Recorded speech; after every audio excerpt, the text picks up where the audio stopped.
नमस्कार, CSK news में आपका स्वागत है। तो दोस्तों, आज हो गया 3 मई, बड़ी खबर निकल के आ रही है। आपको बता दें, प्रधानमंत्री नरेंद्र मोदी विदेशी दौरे के बीच जर्मनी में गरजे पीएम मोदी। रशिया और यूक्रेन दोनों पर निकाली भड़ास, कहा दोनों के युद्ध की वजह से हो रही दुनिया को नुकसान, दुनिया भर में बड़ी महंगाई। जर्मनी में प्रधानमंत्री नरेंद्र मोदी ने तत्काल युद्ध रोकने के किया ऐलान, कहा ये बातचीत ही एकमात्र समाधान नहीं होने वाला है, इससे कोई विजेता, यानी इसमें रशिया अगर ये सोच रहा है विजेता होगा तो नहीं होगा। ये पीएम मोदी ने किया जर्मनी से ऐलान। दूसरी बड़ी अपडेट निकल के आ रही है दोस्तों, भारत में ताबड़तोड़ मिसाइलों के परीक्षण। प्रधानमंत्री मोदी रशिया यूक्रेन युद्ध के बीच भारत ने किए अब तक ताबड़तोड़ मिसाइल बरसात, यानी कई परीक्षण किए हैं मिसाइलों को। इसके साथ कल एक तोप का सफल परीक्षण किया गया है जो 52 किलोमीटर दूर बैठे दुश्मनों की मौत बनकर गिरेगी, वो हम आपको बताएंगे। तीसरी बड़ी अपडेट दोस्तों, भारत ने डिफेंस सेक्टर में उठाए बड़े कदम। अगर युद्ध हुआ किसी भी सिचुएशन में दूसरे देशों से, तो फिर भारतीय सेनाएं चलाएंगे स्वदेशी हथियार, विदेशी वेपन धीरे धीरे बंद करने की तैयारी। दोस्तों, रशिया और यूक्रेन युद्ध के बीच भारत ने ली बड़ी सबक, इसके बारे में आपको बताएंगे। इस बीच चौथी बड़ी अपडेट निकल के आ रही है दोस्तों, जहां पे आकाश मिसाइल का भी सफल परीक्षण हुआ है और 3000 किलोमीटर प्रति घंटा, वो हम आपको बताएंगे।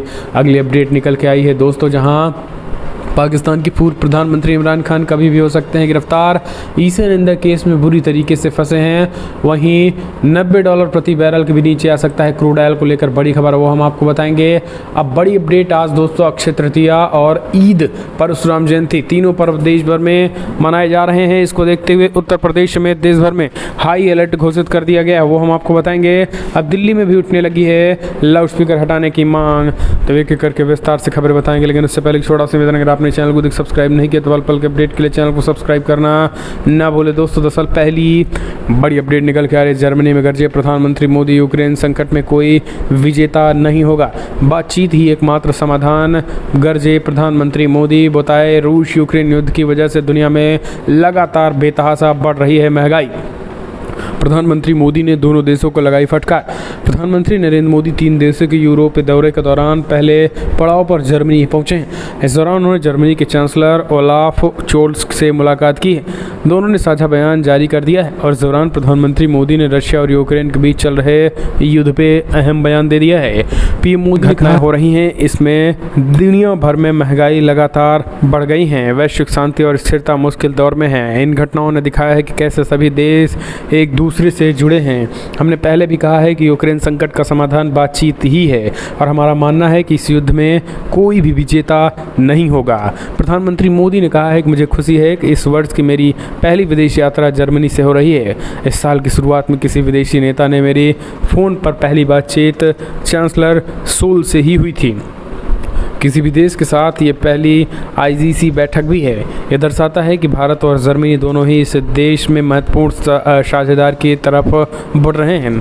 दोस्तों, जो यूरोपीय देश रशिया यूक्रेन युद्ध के बीच भारत से मुंह फुलाए बैठा था, प्रधानमंत्री मोदी की कूटनीति देखिए, सीधा यूरोप में ही जा घुसे और 3 दौरे करके ये मैसेज पीएम मोदी स्पष्ट कर देंगे और खास करके रशिया यूक्रेन युद्ध के बीच बोलकर दोनों देशों को फटकार लगाते हुए कहा है कि दोनों देशों के युद्ध से किसी की जीत नहीं मिलने वाली है और दुनिया में महंगाई अलग से ही बढ़ेगी, यानी दुनिया में महंगाई बढ़ेगी। जर्मनी में प्रधानमंत्री मोदी की इस गर्जना से कहीं ना कहीं एक तरीके से रशिया को भी करारा मैसेज गया है और यूक्रेन को भी करारा जवाब प्रधानमंत्री मोदी ने दे दिया और उन यूरोपीय देशों के मुंह पे भी ताला लगा दिया जो ये कह रहे थे कि प्रधानमंत्री मोदी हो या भारत हो, जो है वो रूस का पक्ष ले रहा है। यानी पीएम मोदी ने स्पष्ट कर दिया, पक्ष ना विपक्ष, ओनली निष्पक्ष।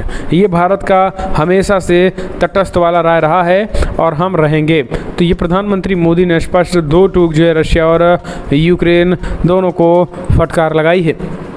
हम चलते हैं, एक और अपडेट लेते हैं दोस्तों। 52 किलोमीटर दूर बैठे दुश्मन पर गिरेगी तोप, जब गोला दागेंगी भारतीय तोप, सफल परीक्षण किया गया है इस तोप का। जी हाँ, दरअसल भारतीय तोपखाने की ताकत अब कई गुना बढ़ने वाली है क्योंकि सेना के लिए रक्षा अनुसंधान एवं विकास संगठन यानी DRDO ने राजस्थान के पोखरण फील्ड फायरिंग रेंज में 155 52 calibre advance towed artillery gun system ATAGS का सफल ट्रायल किया है।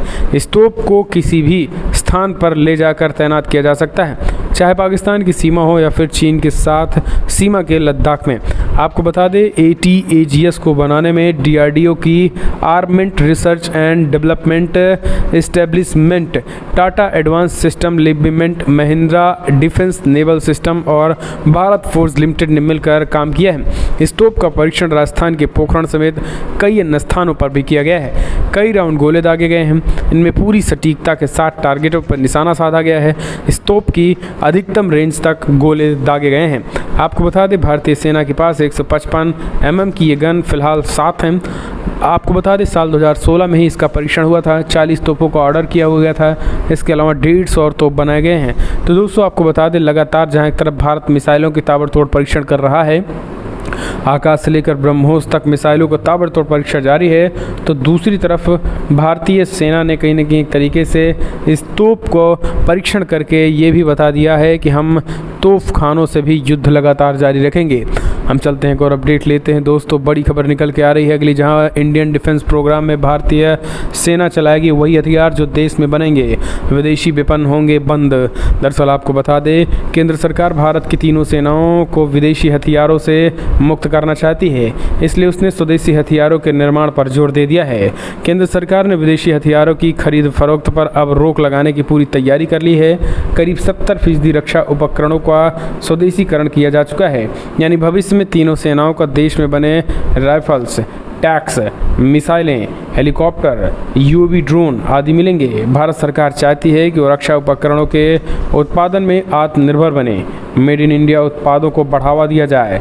इससे स्वदेशी हथियारों और रक्षा उपकरण निर्माता कंपनियों को बढ़ावा मिलेगा। साथ ही उन्होंने अपने उत्पादन को एक्सपोर्ट करने की छूट भी दी जाएगी। लोकसभा में 1 अप्रैल 2022 को एक सवाल के जवाब में बताया गया है कि केंद्र सरकार ने इस काम को 4 हिस्सों में बांट दिया है, और यही कारण है कि आपको बता दें ये 4 हिस्से में make 1 special purple vehicle, IMDS और मेक 2। और अब आपको बता दें कि इन 4 हिस्सों में किस तरीके के उपकरण और हथियार पाए गए हैं, ये भी अब आप समझ सकते हैं। यानी दोस्तों जिस तरीके से युद्ध की सिचुएशन बदल रही है, उससे रशिया और यूक्रेन युद्ध में रूस के जिस तरीके से मिसाइलें हम कह सकते हैं कि नेस्तनाबूद हुई हैं, उसको देखते हुए भारतीय सेना ने केवल और केवल विदेशी विपणन होंगे बंद और हथियार जो है वही भारतीय हथियार ही चलाई जाएंगी। एक और अपडेट लेते हैं दोस्तों। बड़ी खबर निकल के आ रही है, आपको बता दें वैश्विक नाटो की बात कर ब्रिटेन की विदेश सचिव ने एक सर्वनाशकारी नज़रिया सामने रखा। दरअसल आपको बता दें 1 अप्रैल को ब्रिटेन की विदेश सचिव लिज ट्रस भारतीय विदेश मंत्री S जयशंकर के साथ बातचीत के लिए एक दिन की भारत यात्रा पे थी। ट्रस और भारतीय विदेश मंत्री ने Bharat UK strategic future forum में भी हिस्सा लिया था। इस कार्यक्रम में जयशंकर ने ट्रस को कुछ नसीहतें दे डाली हैं जो उन्हें रास नहीं आ रही हैं। बातचीत के दौरान ट्रस, जिन्हें राजनयिक संबंधों को ज़्यादा समझ नहीं है, ने विदेश मंत्री जयशंकर से दम्भपूर्ण अनुरोध किया है। आपको बता दें कि भारत को रियायती दरों पर तेल की रूसी पेशकश से इनकार कर देना चाहिए। जयशंकर ने इस अनुरोध को ये कहते हुए विनम्रतापूर्वक अस्वीकार कर दिया कि ब्रिटेन का ये रुख अपने हितों पर पूरी तरीके से आधारित है। ट्रस बार बार ये आग्रह कर रहे थे कि भारत यूक्रेन पर रूस के आक्रमण की निंदा करें, जिनमें कुछ हद तक नाराज जयशंकर ने इस फोरम में भारत द्वारा रूसी तेल की खरीद के संबंधों में उठाए गए सवालों का इस्तेमाल किया। तो दोस्तों हम चलते हैं एक और अपडेट लेते हैं। बड़ी खबर, पाकिस्तान के पूर्व प्रधानमंत्री इमरान खान कभी भी हो सकते हैं गिरफ्तार, ईशानिंदा केस में बुरी तरीके से फंसे। दरअसल आपको बता दें पाकिस्तान के पूर्व प्रधानमंत्री इमरान खान को कभी भी गिरफ्तार किया जा सकता है। पाकिस्तानी मीडिया की रिपोर्ट के मुताबिक इमरान खान खिलाफ ईशानिंदा की धाराओं में मुकदमा दर्ज किया जा सकता है और वो कभी भी गिरफ्तार किए जा सकते हैं। वहीं इमरान खान की पार्टी ने पूर्व प्रधानमंत्री के खिलाफ दर्ज किए गए मुकदमे को गैर कानूनी बताया है, लेकिन रिपोर्ट ये है कि इमरान खान के खिलाफ मौजूदा सरकार कड़ी कार्रवाई कर सकती है।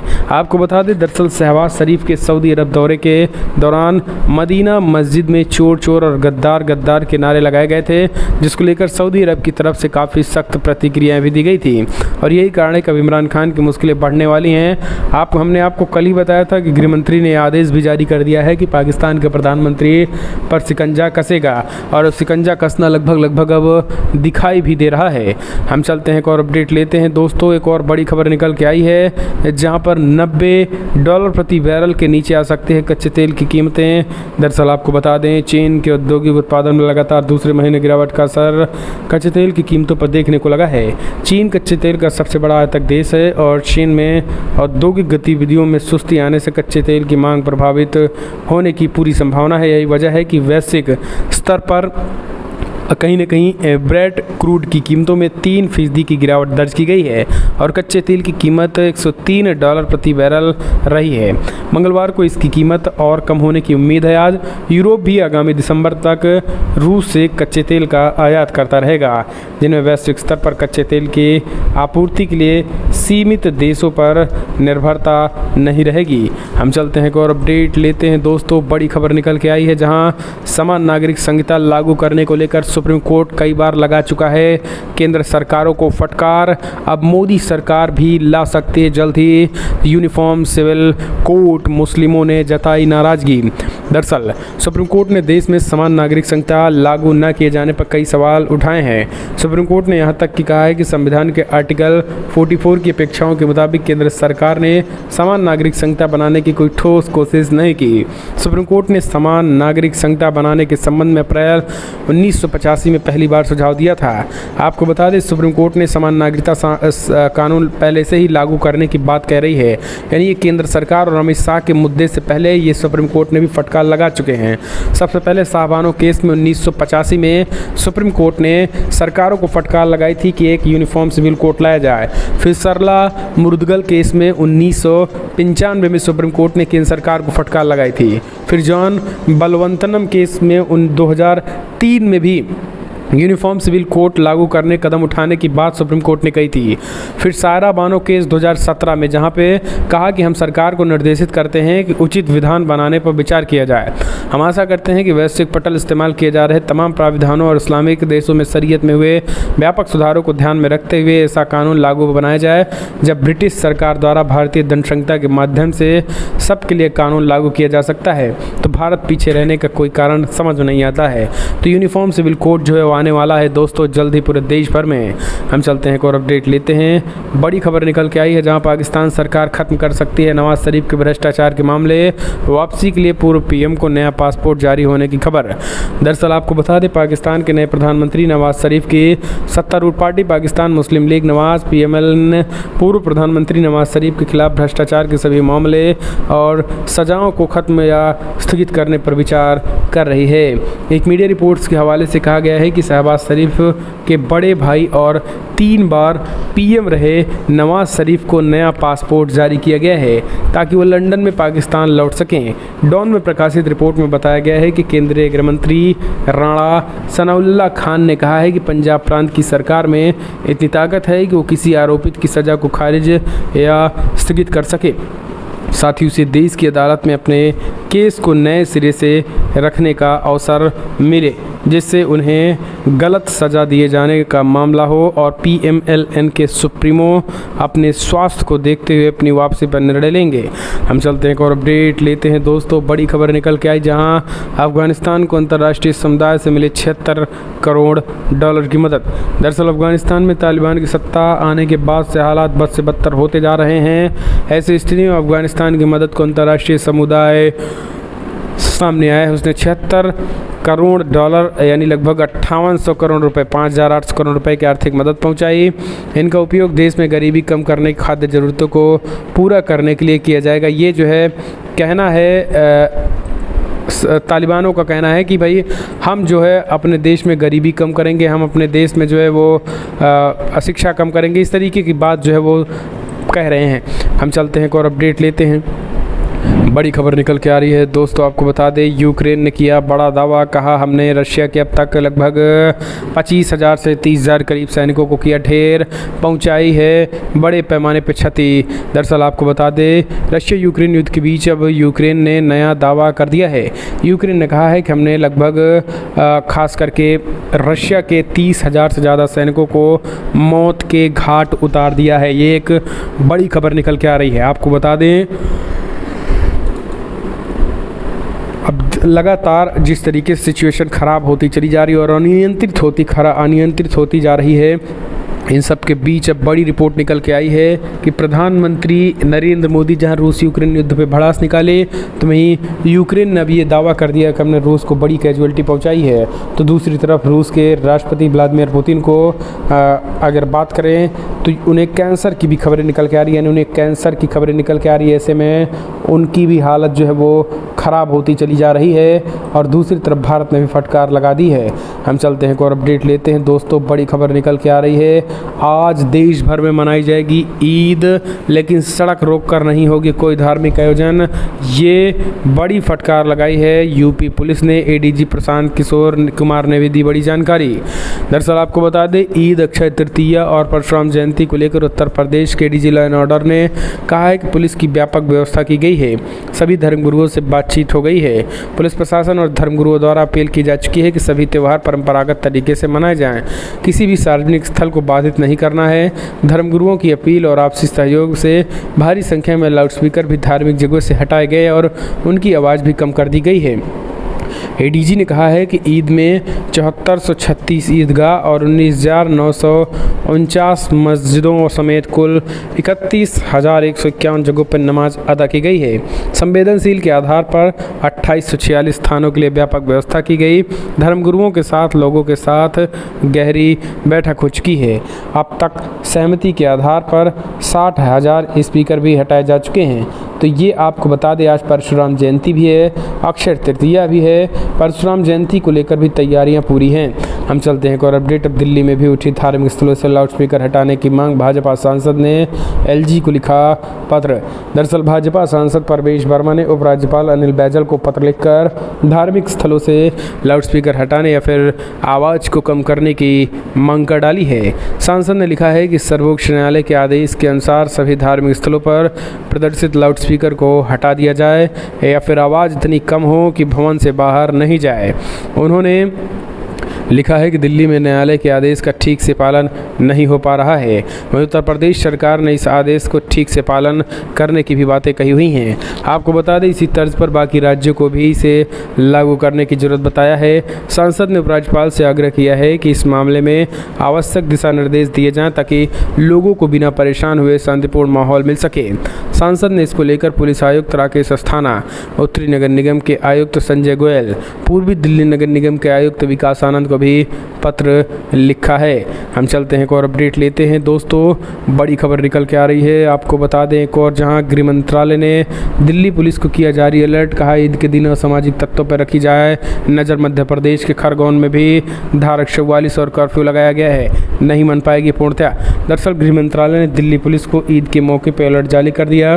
गृह मंत्रालय ने दिल्ली पुलिस के लिए निर्देश जारी करते हुए कहा है कि असामाजिक तत्वों पर नजर रखें। साथ ही मंत्रालय ने जारी की कहा है कि असामाजिक तत्वों को कहीं भी एकत्रित न होने दें।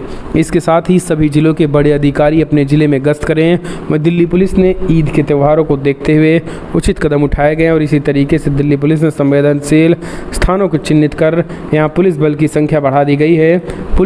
दिल्ली पुलिस के अनुसार उत्तरी, पूर्वी दिल्ली, जहांगीरपुरी, मध्य दिल्ली और दक्षिणी दिल्ली के कुछ इलाकों को चिन्हित किया गया है। इसी के साथ कई जगहों पर अतिरिक्त पुलिस बल तैनात किए गए हैं। तो ये भी चीज़ें निकल के आ रही हैं जो कि एक बड़ी खबर निकल के आई है। हम चलते हैं एक और अपडेट लेते हैं। मस्जिदों से लाउडस्पीकर उतारने के मुद्दे पर राज ठाकरे ने 2 दिन की लगाई रोक। कहा मुस्लिम समाज खुशी से मनाए ईद। कल यानी आज जो आरती होनी थी वो आज आरती नहीं होगी। महाराष्ट्र दिवस के मौके पे यानी 1 मई को औरंगाबाद रैली में महाराष्ट्र निर्माण सेना प्रमुख राज ठाकरे ने मस्जिदों से लाउडस्पीकर उतारने का मुद्दा एक बार फिर उठाया था। उन्होंने ये अल्टीमेटम दिया था कि 3 तारीख के बाद भी अगर मस्जिदों से लाउडस्पीकर नहीं उतारे गए तो 4 तारीख से MNS कार्यकर्ता मस्जिदों के सामने दोगुनी आवाज़ में हनुमान चालीसा का पाठ करेंगे। आपको बता दें, इस बीच राज ठाकरे ने एक फेसबुक पोस्ट किया। इस पोस्ट के माध्यम से रमज़ान ईद के कार्यक्रमों को ध्यान में रखते हुए कल राज्य भर में MNS की ओर से की जाने वाली महाआरती के कार्यक्रमों के रद्द कर दिया गया है। राज ठाकरे ने अपने फेसबुक पोस्ट में ये बातें लिखी हुई है। लाउडस्पीकर का मुद्दा धार्मिक न होकर सामाजिक मुद्दा बताया है और उन्होंने कहा है कि फ़िलहाल हम आज के लिए कुछ नहीं करेंगे क्योंकि आज मुस्लिम समाज शांतिपूर्ण तरीके से अपने त्योहारों को मना लें। हम चलते हैं और अपडेट लेते हैं दोस्तों। बड़ी खबर, बीजेपी विधायक ने ली शपथ, भारत को हिंदू राष्ट्र बनाएंगे, बलिदान का भी ऐलान। हरियाणा के अम्बाला शहर में बीजेपी विधायक असीम गोयल का एक शपथ लेते हुए वीडियो सामने आया है। इनमें विधायक सैकड़ों लोगों के साथ भारत को हिंदू राष्ट्र बनाने किसी भी बलिदान की शपथ ली जा रही है। बीजेपी विधायक की इस शपथ का कथित वीडियो जो है वो सोशल मीडिया पर वायरल हो गया। मिली जानकारी के मुताबिक ये वीडियो रविवार का है। वीडियो में देखा जा सकता है कि बीजेपी विधायक असीम गोयल और अन्य लोग कह रहे हैं कि हम हिंदुस्तान की हिंदू राष्ट्र बनाने की शपथ लेते हैं। उन्होंने कहा है कि ज़रूरत पड़ी तो हम इसके लिए बलिदान देंगे या लेंगे और हम किसी भी कीमत पर देश को हिंदू राष्ट्र घोषित करेंगे। हमारे पूर्वज और